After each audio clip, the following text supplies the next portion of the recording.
Bonjour tout le monde. D'abord, j'aimerais saluer les gens sur le côté. Qui parmi vous fait de la gestion de risque? Qui utilise des fameux heat maps? OK, les autres, vous faites quoi?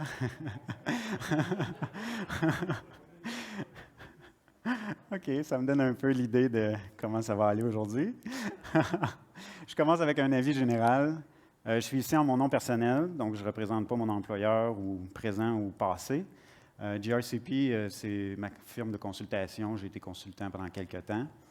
Mais principalement, je dirais, le background que j'amène aujourd'hui, ça fait 12 ans que je suis sur le conseil d'administration d'ISACA Montréal. Et j'ai été membre fondateur du FAIR Institute, chapitre de Montréal, en 2018. Je connais FAIR depuis 2016, en fait, mais j'ai décidé de me certifier officiellement en 2020, pendant le premier confinement. Aujourd'hui, je vais vous parler de la méthodologie FAIR. Puis ce ne sera pas nécessairement dans l'ordre que vous voyez à l'écran, donc je vais peut-être sauter un petit peu du coq à l'âne, mais pas mal certain que ceux qui font de la gestion de risque ont entendu parler de la méthodologie, mais ils ne la pratiquent pas au quotidien. La méthodologie FAIR ressemble à ceci. Donc, pendant un certain temps, j'avais un poster à mon bureau de ce petit diagramme-là. Et si vous êtes intéressé par la méthodologie, je vous dirais que c'est la meilleure façon de l'apprendre. C'est le modèle qui est utilisé pour faire la quantification. Aujourd'hui, je vais passer, dans le fond, à travers chacune des petites boîtes. Je vais vous expliquer, dans le fond, la définition, comment on l'applique, en utilisant un cas pratique. J'ai décidé de prendre un cas un petit peu difficile, mais je pense que ça va valoir la peine. Ça va aider aussi à faire peut-être des débats. Ce qu'il faut comprendre, c'est que FAIR, c'est une méthode d'analyse. Ce n'est pas un cadre de gestion de risque. Donc, par exemple, vous pourriez utiliser un cadre comme le IT Risk Framework de ISACA, mais à l'intérieur de ce cadre-là, utiliser la méthodologie. D'ailleurs, il y a un livre l'année dernière, pas un livre, mais un white paper qui est sorti l'année dernière qui expliquait que ISACA recommandait l'utilisation de FAIR pour faire de la reddition auprès de la haute direction et des dirigeants d'entreprise. Donc, mon exemple sur lequel je vais me baser tout au long de la présentation, puisque je suis à Québec, je me suis dit je vais parler d'une brèche de données. Je pense que c'est opportun, ça a été sur les lèvres de beaucoup de gens. Je vous présente l'information de base qu'une analyse FAIR pourrait vous donner à travers les différentes variables qui sont au haut de la pyramide. Donc, vous avez la fréquence des événements, l'ampleur des pertes et l'exposition globale. Puis là, ici, je sais je suis plus dans une audience technique, mais souvent, c'est plus des gens en assurance qui sont habitués de voir ces termes-là. Mais je pense que ce sur quoi il faut se concentrer, c'est le fait, c'est quantifié de manière monétaire, mais surtout qu'il y a 3 valeurs. Donc, c'est toujours des braquettes de valeurs, ou une fourchette, appelez ça comme vous voulez, d'un minimum, d'un maximum, puis d'une valeur plus probable. Évidemment, on va arriver un petit peu plus loin dans les explications là, sur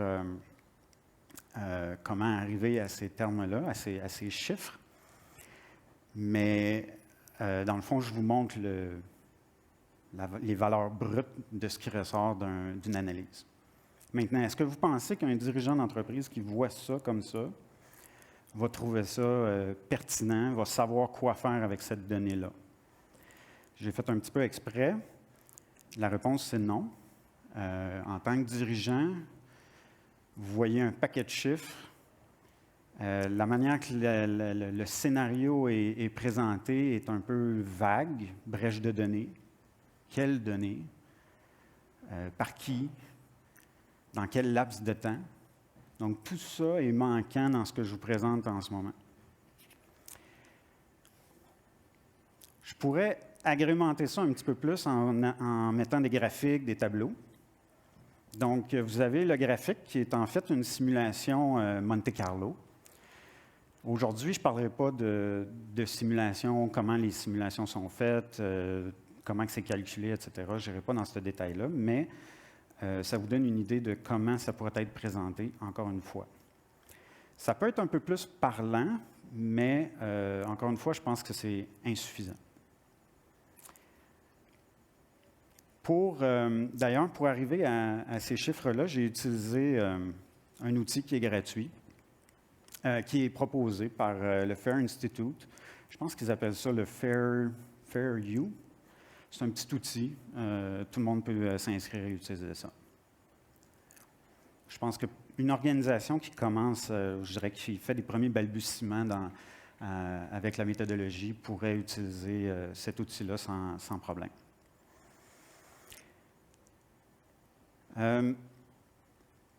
J'aimerais amener à votre attention, dans le fond, pourquoi on a autant de difficultés à parler de risques à nos dirigeants. Puis pas juste avec la méthodologie FAIR, je pense en général. Les 4 points qui sont là sont vraiment importants parce que les scénarios de risque, souvent, sont mal définis. Je ne veux pas dire qu'ils sont montés sur le coin d'une table, mais sont très souvent bâtis très rapidement. Et les registres de risque viennent à être, je vais dire, inondés de scénarios puis d'informations. Et là, qu'est-ce qu'on doit faire avec ces informations-là? Est-ce qu'on doit les agréger? Est-ce qu'on doit les consolider? Que ce soit valeur monétaire ou que ce soit avec des heatmaps. On a souvent une compréhension divergente aussi à travers les gens qui jouent ou qui manipulent le registre, donc de qu'est-ce qu'un risque en réalité. Et avec nos fameux heatmaps, on a beaucoup de subjectivité. Là, ici, je parle de calibration parce que c'est le terme qui est utilisé dans la méthodologie FAIR. Mais en réalité, vous avez cette idée-là ou ce concept-là en arrière de pratiquement toutes les méthodologies qui essaient de quantifier. Mais le plus gros problème que je vois, c'est la communication. Et en fait, je reviens à la présentation de mon prédécesseur, M. Davidson. C'était très intéressant parce qu'il mentionnait qu'il y avait des gaps dans les emplois. Il y a des gens qui c'est plus technique, il y a je me dis spécialiste en cybersécurité.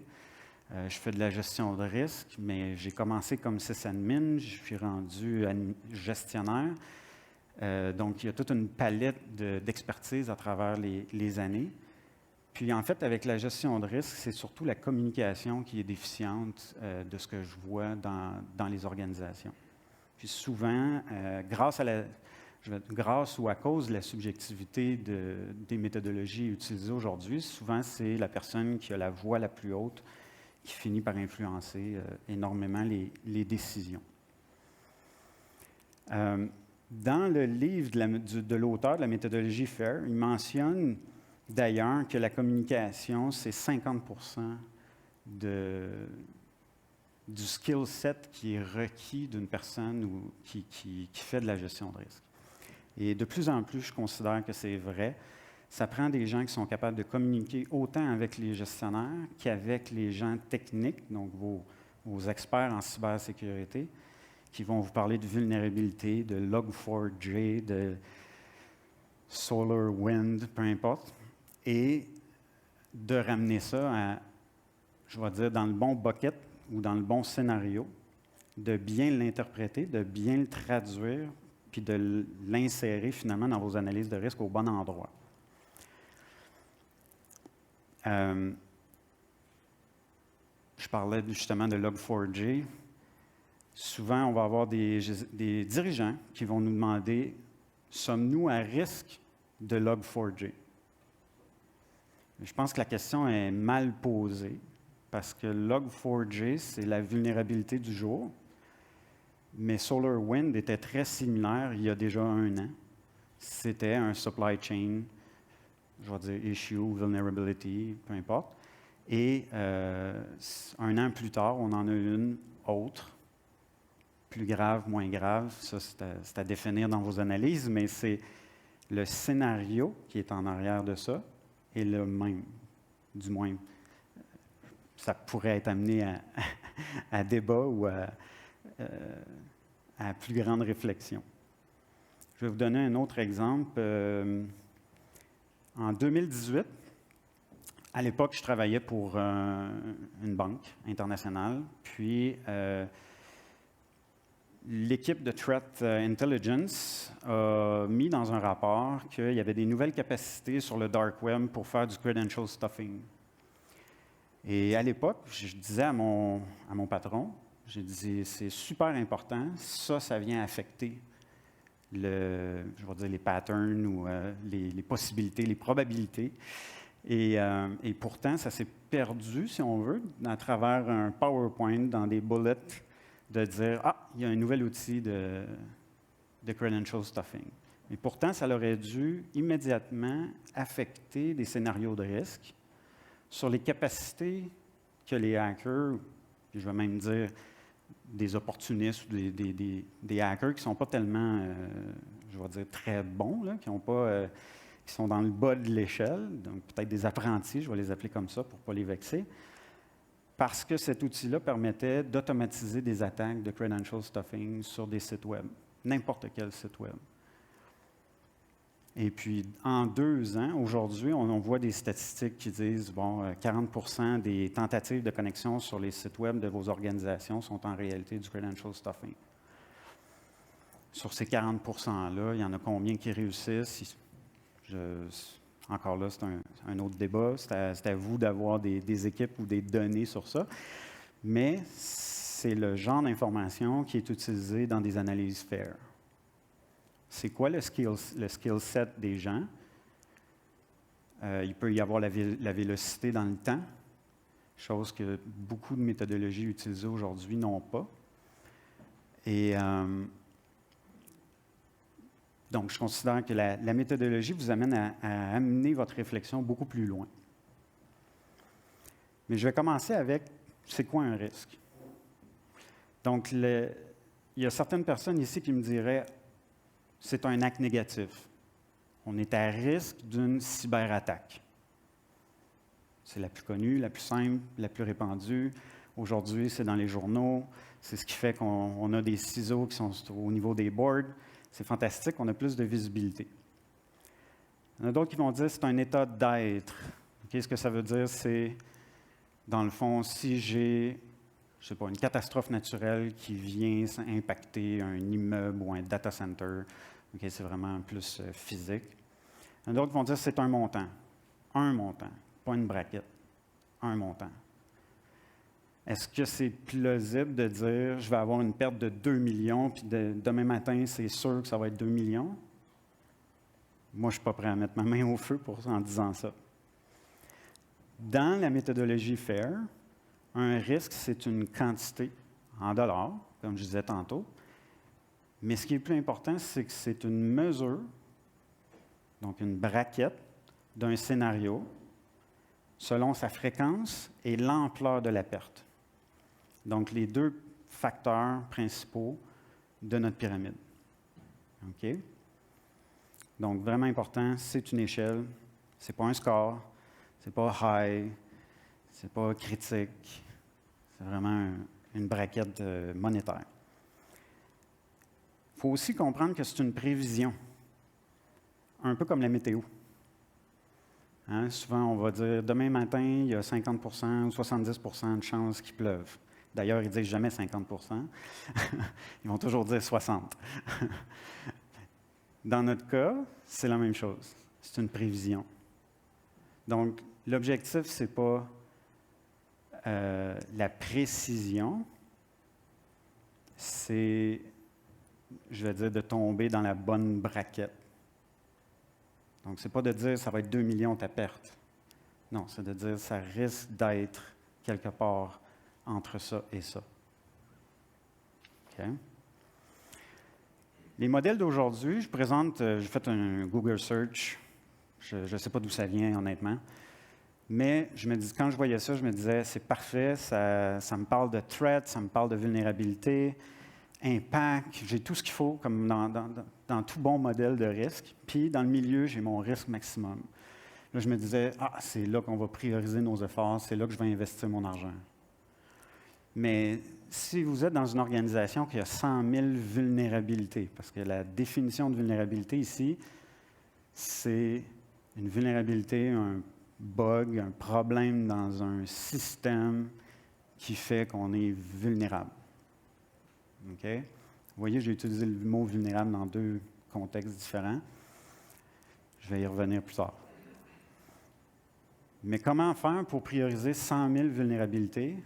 Sur quels actifs? Ceux qui sont en périphérie, les actifs critiques, ce qu'on souvent on appelle les joyaux de la couronne, ou ceux qui sont à l'interne. Puis il y a des nouvelles vulnérabilités à tous les mois. Il y en a qui vont dire, on va utiliser la cote CVSS. Si c'est un 10, il faut patcher ultra rapidement. Si c'est un 1, on l'oublie. J'ai des experts en threat qui me disent, si j'attaque une compagnie, je vais utiliser celle qui est à 1, parce que c'est celle qui n'est pas patchée. Alors, on finit par prioriser quoi? En tout cas, j'aimerais pas ça être à la place de certaines personnes pour de se poser la question, qu'est-ce qu'on doit prioriser? Mais c'est surtout qu'est-ce qui est à l'intersection de ça. Le threat dont on parle ici, est-ce que c'est des cyberattaques? C'est plus important les cyberattaques versus les erreurs humaines ou les employés, je vais dire internes. Si vous demandez l'avis à Desjardins, peut-être qu'ils vont dire que c'est les employés qui est la priorité.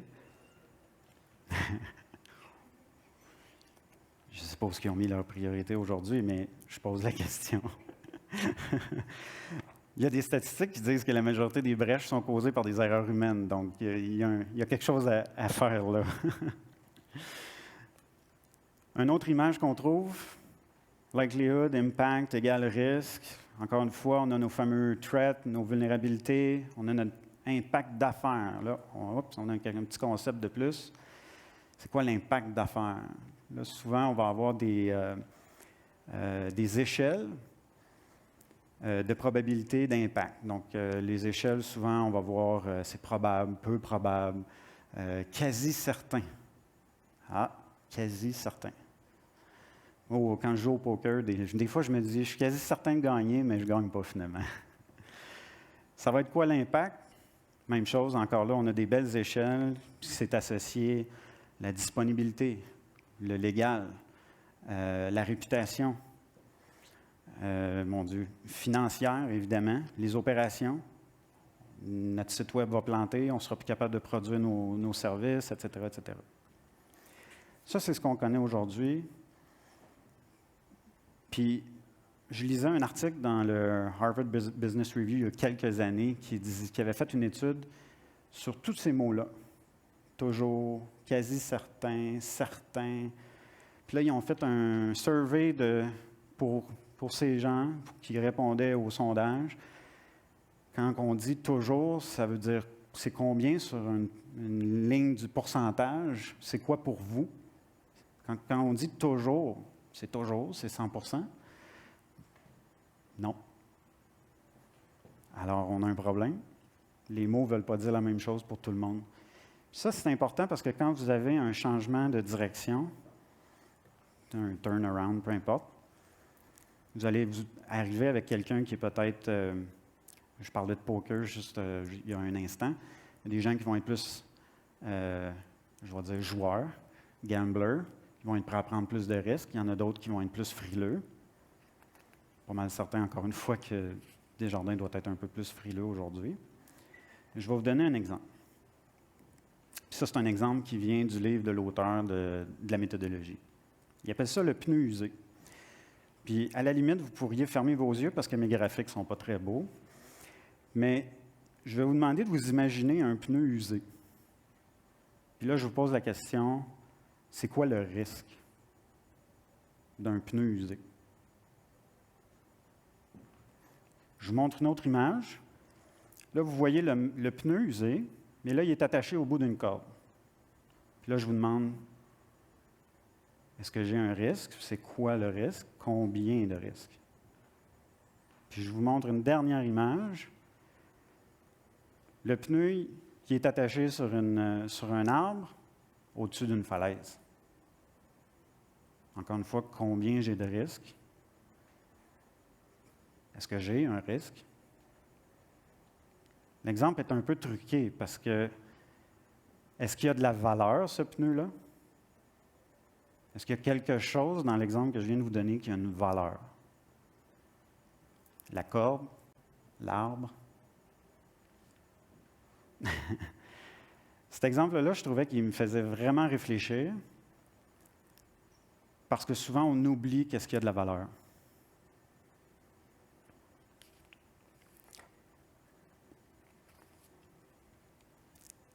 Ce qui amène aussi à réflexion, c'est quand je vous ai posé les questions ou quand vous avez imaginé le pneu usé, c'est quoi les éléments que vous avez présumés? Je vous ai parlé d'un pneu usé.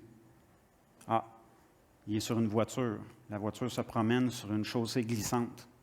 Il y a un risque d'accident. Vous avez présumé que le pneu était sur une voiture.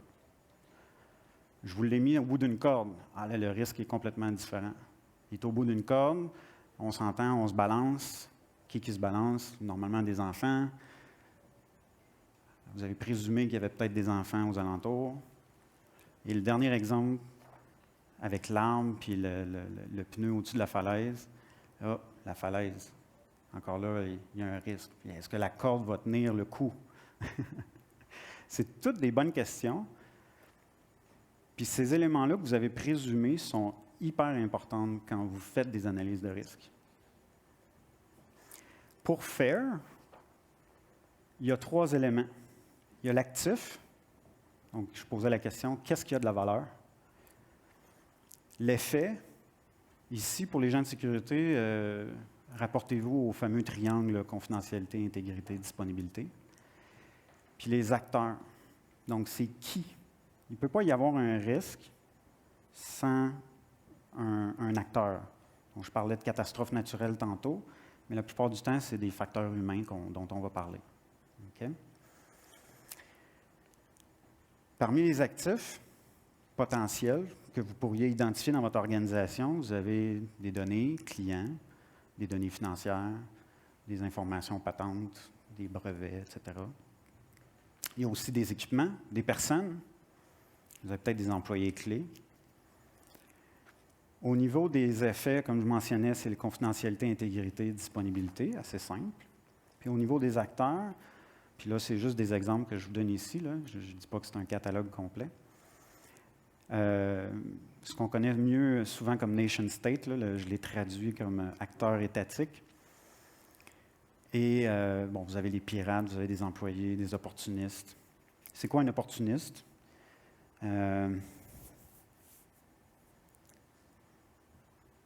Un opportuniste, c'est quelqu'un qui, dans le fond, se dirait pas nécessairement un voleur ou un pirate ou peu importe, mais si vous lui en donnez la chance, il va peut-être avoir un impact négatif dans votre scénario. Imaginez-vous, je ne sais pas, il y a un 20 $ qui traîne par terre. Vous passez à côté du 20 $.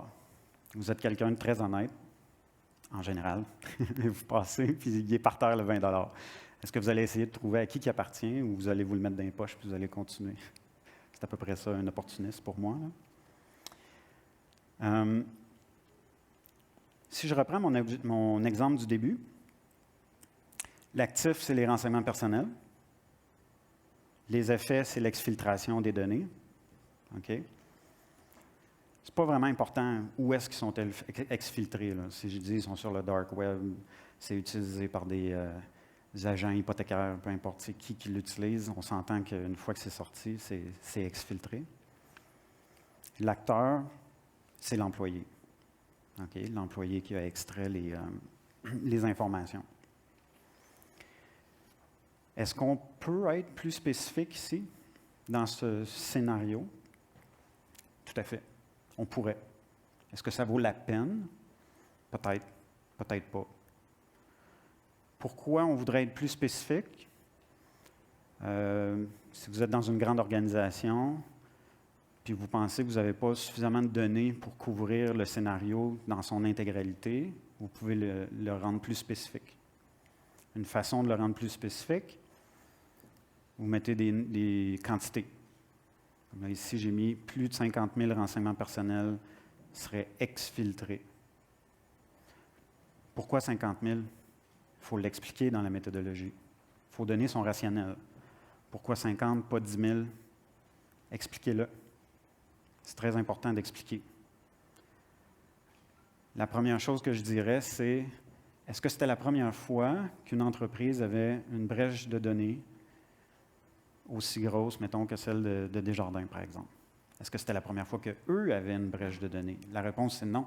Ce n'était pas la première fois, mais c'était la première grosse. Puis, je n'ai même pas besoin d'avoir l'information concrète sur est-ce qu'il y avait eu d'autres brèches de données. Il y a un département de fraude interne dans l'organisation. Donc, il y a de la fraude interne, peu importe ce qu'elle est.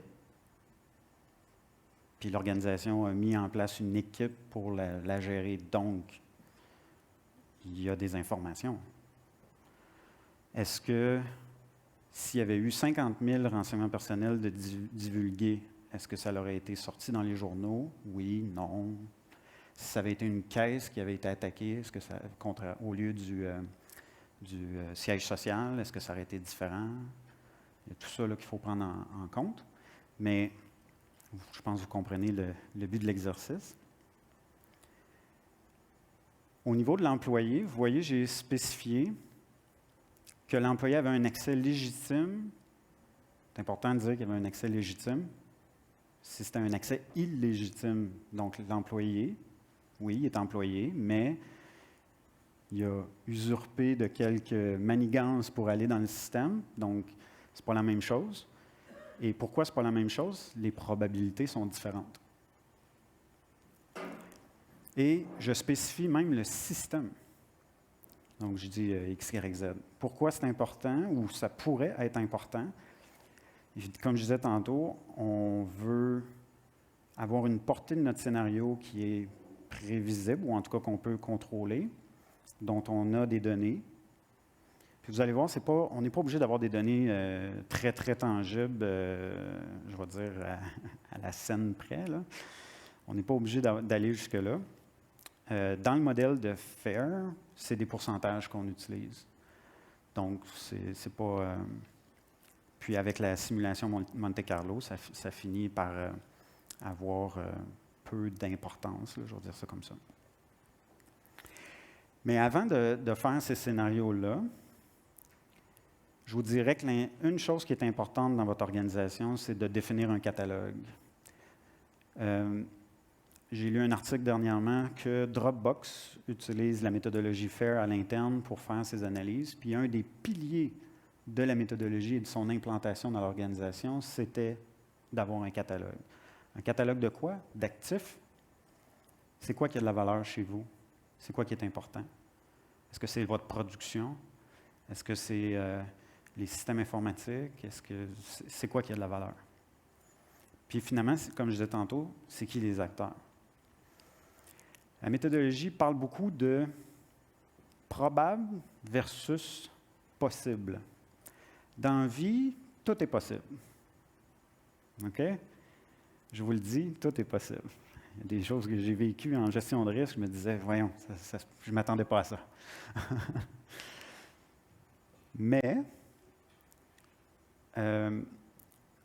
vous allez vous rendre compte qu'en faisant des analyses de risque avec la méthodologie, bien que vous n'avez peut-être pas prévu tous les acteurs dans votre catalogue, vous allez pouvoir vous rapprocher d'un scénario, puis vous allez pouvoir les raffiner avec le temps. Récemment, on a entendu parler de l'aluminerie Alouette à Sept-Îles. Moi, je m'imagine le gars qui s'occupe de l'informatique dans cette PME, qui est quand même une grosse entreprise, là, mais je veux dire, le responsable d'informatique qui devrait faire, je vais dire, des analyses de risque, on s'entend, peut-être qu'ils n'en feront pas, là, mais admettons qu'ils ont un département et qu'ils font des analyses de risque. Je m'imagine le responsable de la sécurité qui va aller faire une présentation à son board avant les événements là, qui sont survenus, puis de dire « J'ai un État qui risque de nous attaquer. » J'ai utilisé le mot « risque », là. Il faut faire attention.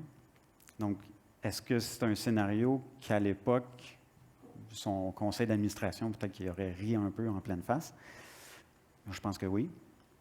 Mais à la fin de la journée, c'est un groupe de hackers qui ont décidé de s'attaquer à cette entreprise-là, puis ça a eu un impact. Donc, est-ce que s'il avait amené au board une analyse de risque qui parle de hacker avec une interruption de service de sa production, est-ce que ça l'aurait, entre guillemets, couvert, je vais dire, le scénario d'un État qui essaie de mettre des bâtons dans les roues de cette organisation-là? Puis, ça n'aurait peut-être pas été parfait, mais l'organisation aurait pu se préparer en conséquence, ayant l'information entre les mains de qu'est-ce qui peut arriver si un hacker pénètre à l'intérieur de leur système informatique. Je vais accélérer. La méthodologie FAIR, je vais commencer par les 2 premiers niveaux. La fréquence des événements de perte. Puis ici, je reprends toujours mon scénario du début là, de la brèche de données. Donc, dans la prochaine année, il y a un time frame qui est très important. Combien d'incidents affectant la confidentialité des renseignements personnels par un employé ayant des accès légitimes allons-nous avoir? Ce qu'il faut faire, c'est organiser, je vais dire, des entrevues ou des groupes de travail pour poser ces questions-là. Mais en tant qu'analyste en risque, vous devez vous préparer à ces rencontres-là à l'avance. Pour avoir les bonnes questions puis avoir les bons joueurs. Parce que trop souvent, on n'a pas les bons joueurs autour de la table.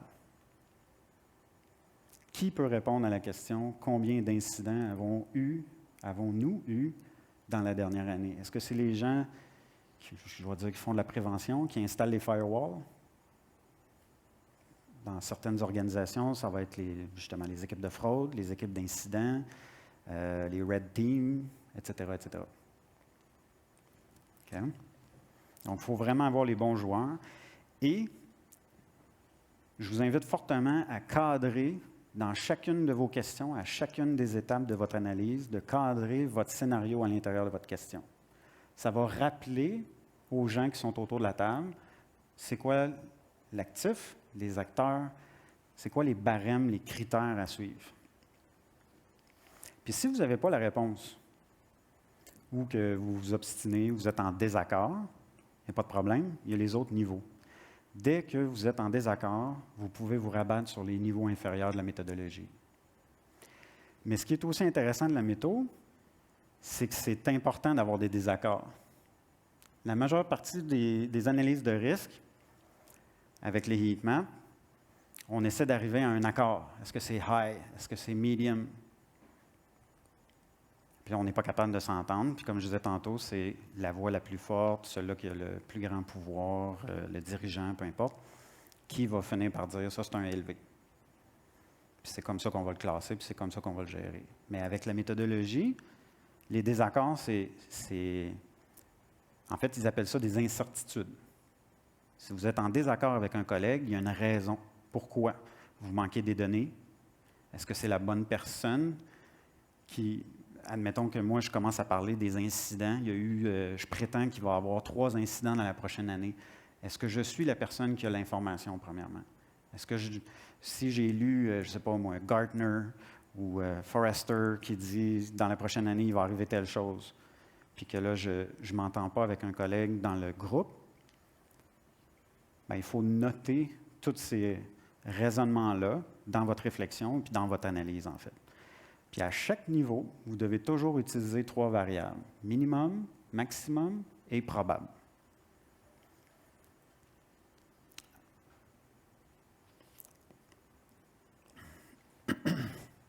Au niveau de l'ampleur des pertes, encore une fois, en fait, ce qui est intéressant ici, c'est que vous avez deux branches. Vous avez les pertes primaires et les pertes secondaires.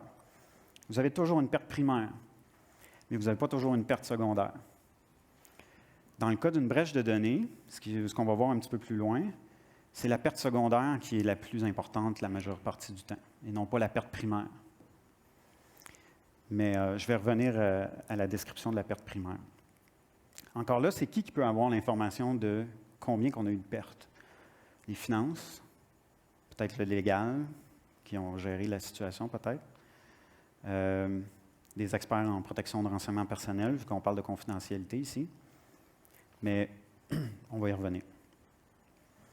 Je descends d'un niveau. Si je ne suis pas capable de dire combien d'incidents je risque d'avoir dans la prochaine année, je m'en vais au niveau des fréquences. La fréquence des menaces, c'est assez compliqué dans le cas d'une brèche de données de pouvoir répondre à cette question-là. Mais je vais prendre un autre exemple qui risque d'être plus parlant pour la majeure partie d'entre vous. Si on pense à des pourriels, vous avez des systèmes qui disent, par exemple, sur 100 000 courriels que votre système a gérés dans un mois, 98 % étaient des pourriels. Donc, j'ai 98 000, donc c'est ma fréquence, dans un mois, d'une menace. Hein, parce que les pourriels, bon, il y en a de tous les types. Il y en a qui c'est pour du ransomware, il y en a qui c'est pour du phishing, etc. Là, encore là, vos systèmes de sécurité peuvent catégoriser ces informations-là. Si vous êtes capable de le faire, tant mieux. Si vous n'êtes pas capable de le faire, bien, au moins vous avez 98 000 comme point de départ. Puis là, bien, vous pouvez regarder vos statistiques sur un an pour savoir c'est quoi le minimum que j'ai vu, c'est quoi le maximum. Puis là, il faut essayer de prétendre, est-ce que ça va augmenter, est-ce que ça va diminuer, et c'est quoi le plus probable. Donc, vous pourriez prendre la moyenne, des choses comme ça. Encore une fois, le raisonnement que vous avez dans votre analyse, documentez-le, parce que si quelqu'un vous pose la question, quand vous amenez ça à un dirigeant, puis qu'il veut baser ses décisions là-dessus, si vous me posez des questions, vous devez être en mesure d'y répondre. Vulnérabilité. Dans le contexte de FAIR, le mot vulnérabilité ne veut pas dire la même chose qu'en termes techniques, je veux dire sécurité. Dans le contexte de FAIR, la vulnérabilité, c'est sur le nombre de menaces qu'on a, combien de fois je risque de flancher, combien de fois mon contrôle, par exemple le pourriel, il ne fonctionnera pas. Donc, j'ai 98 000 courriels dans un mois qui atteignent mes serveurs. J'en ai combien qui passent? 5 10 20 Encore une fois, minimum, maximum et la valeur la plus probable. Et, by the way, quand vous analysez un scénario, vous voyez que je ne parle pas nécessairement de... J'ai introduit le concept de contrôle, mais on n'en a pas... Il n'y en a pas beaucoup de contrôle. On n'a pas besoin d'en avoir 100. Ce qui est important, c'est de savoir la menace, d'où elle vient, et comment elle rentre dans votre organisation.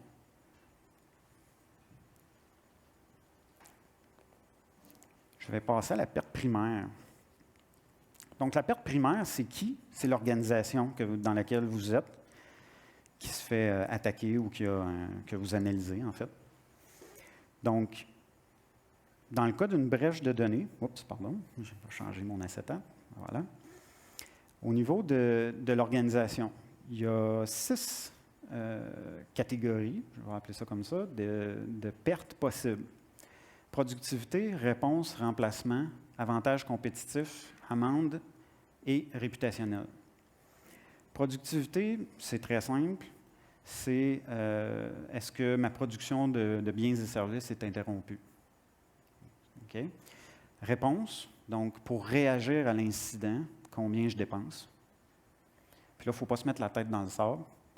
Vous avez tous la majeure partie des organisations qui peuvent se permettre d'avoir des analystes en risque ont des équipes de sécurité, ont des gens qui font du incident response, ont des gens de red team, blue team, surveillance, etc. Okay? Donc, tous ces gens-là, vous les payez. Il faut inclure ces montants-là dans votre analyse. Ah, mais je les paye déjà. Ouais. Ils vont travailler peut-être plus fort quand vous allez avoir un incident. Remplacement, c'est assez simple. Vous avez un serveur, le serveur, il pète, il est brisé, vous devez le remplacer. C'est assez simple. Avantage compétitif. On a perdu 6 millions d'enregistrements. C'était des agents hypothécaires qui voulaient les réutiliser pour avoir un avantage compétitif. Est-ce que cet agent hypothécaire-là est capable de planter, entre guillemets, le Desjardins? Non, pas à lui seul. Et là, l'information se retrouve dans le dark web. Est-ce que la Banque nationale pourrait en profiter? On peut se poser la question.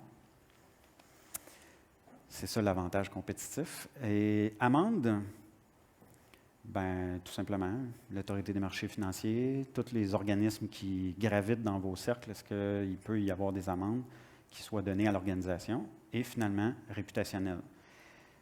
Le réputationnel, moi, je l'aime plus ou moins. Très difficile à quantifier. Puis aujourd'hui, je vous dirais que la majeure partie des organisations, on voit l'impact à court terme, mais à long terme, on prend ça Facebook, ça chute, mais ça revient. Je n'ai pas entendu dire qu'il y a bien du monde qui ont quitté Facebook parce que leurs données ont été exfiltrées. Même chose chez Desjardins. D'ailleurs, ils disaient qu'ils avaient une augmentation de leur membership. Pertes secondaires. Donc, les pertes secondaires, c'est tout ce qui gravite autour de l'organisation. Donc, les actionnaires, les membres, les clients. Est-ce que vous allez perdre des clients parce que vous avez eu un incident? Il y a certaines stats là, qui sortent qu'à peu près 30% des clients vont rompre un contrat si une firme avec laquelle ils font affaire a un incident de cybersécurité. Toutes ces statistiques-là, en passant, peuvent être très intéressantes comme intrants à votre analyse pour justement justifier le minimum, maximum et les plus probables. Encore une fois, vous avez les 6 catégories. Dans un cas de brèche de données, c'est la réponse c'est la perte secondaire, comme je disais tantôt, qui est la plus importante. Pourquoi? Parce que la perte secondaire, on inclut là-dedans la notification aux gens qui ont perdu leur renseignement personnel, ou en tout cas que leur renseignement a été exfiltré. Donc, il faut les aviser. Et dans le cas qu'on utilise ici, c'est les actions collectives, etc.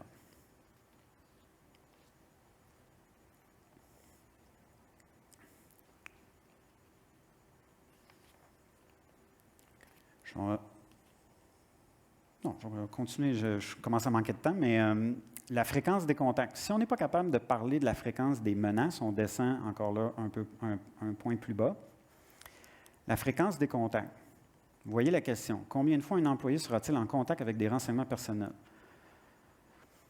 Moi, j'ai travaillé chez Desjardins pendant quelques années. Je n'ai jamais eu accès à des renseignements personnels. Donc, je ne suis pas inclus dans cette statistique-là. Okay? Je suis un employé de caisse. À tous les jours, je vais dans le système, puis là, j'accède à des renseignements personnels. Encore une fois, c'est sur une période d'1 an.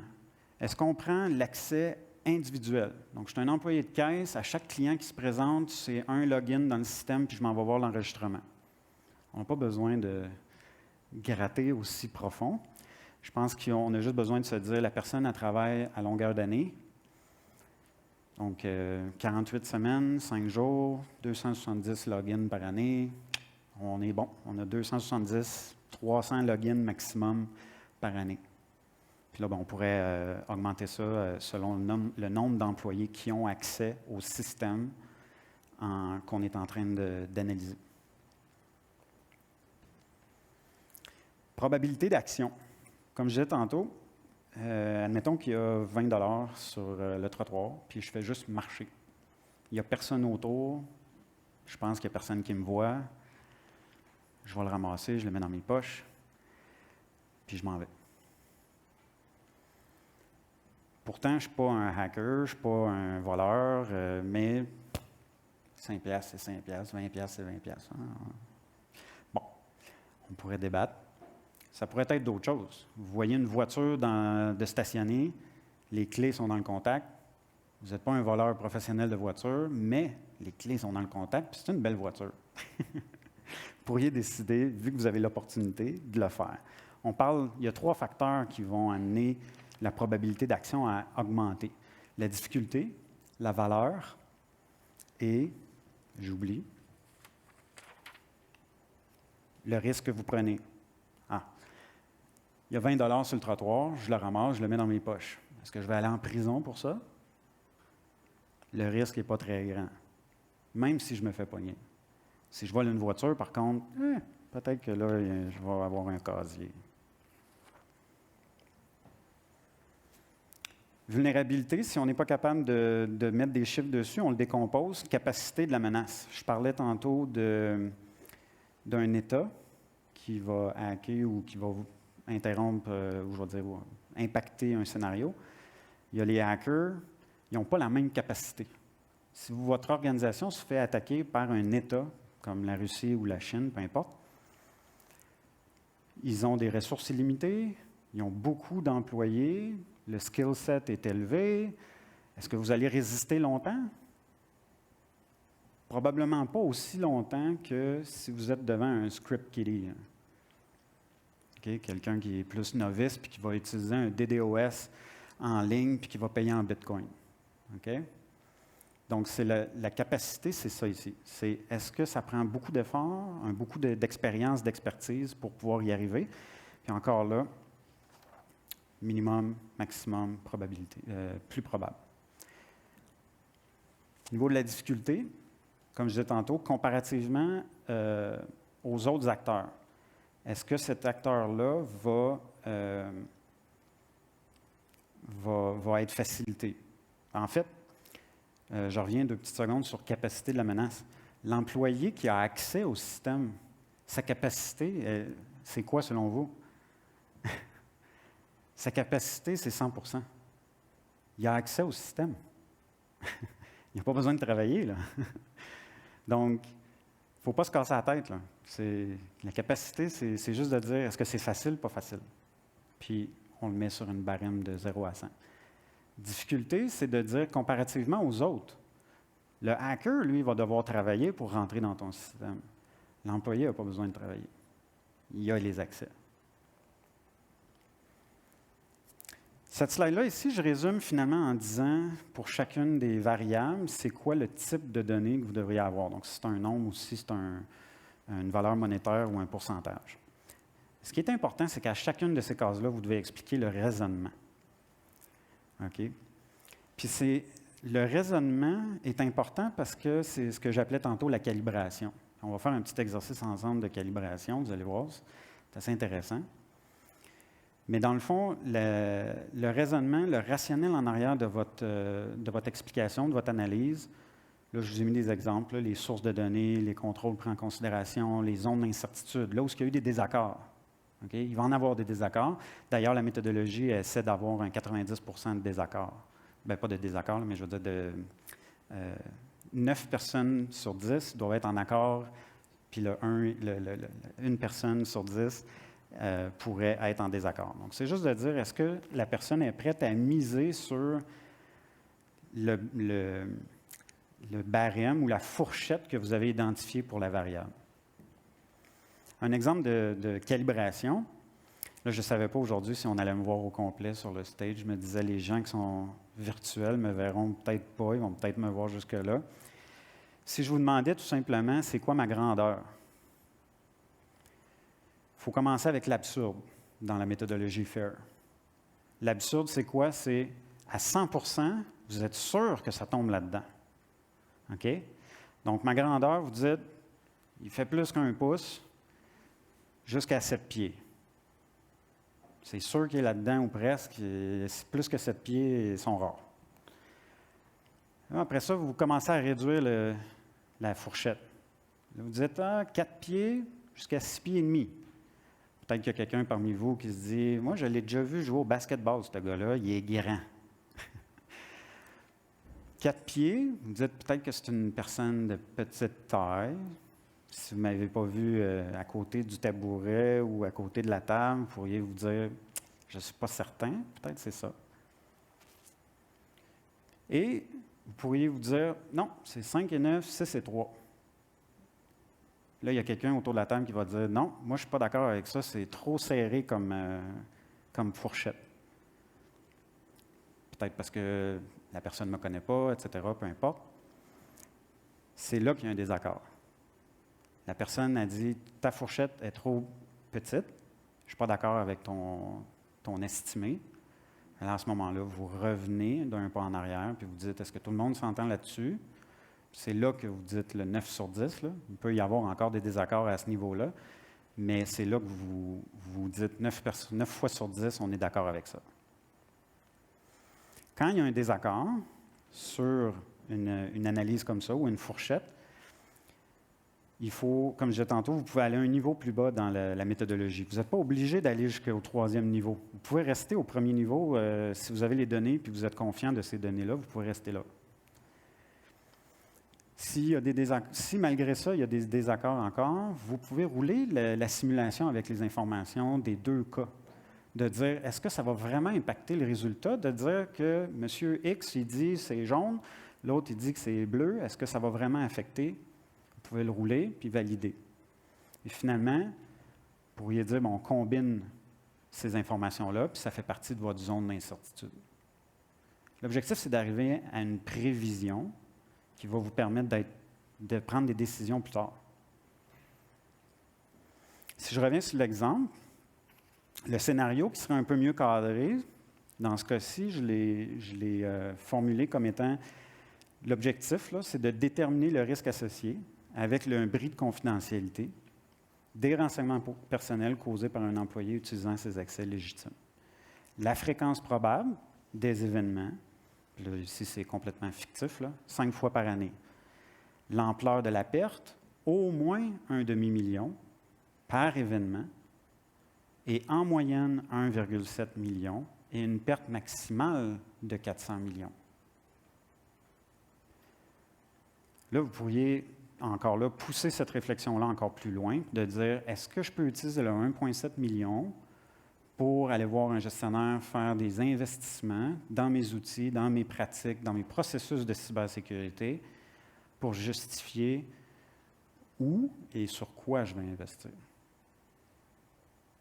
Okay. Il y a beaucoup de choses que je n'ai pas couvertes qui sont dans le livre. J'ai amené le fameux livre de l'auteur. J'ai parlé un petit peu, j'ai frôlé le concept de prédiction, probabilité, niveau de confiance, le probable versus le possible, l'exactitude versus la précision. Ce qu'on veut, ce n'est pas un chiffre, c'est une braquette. Okay? L'objectivité versus la subjectivité, il va toujours y avoir de la subjectivité, mais en documentant les raisonnements que vous avez dans votre analyse, vous allez limiter la subjectivité.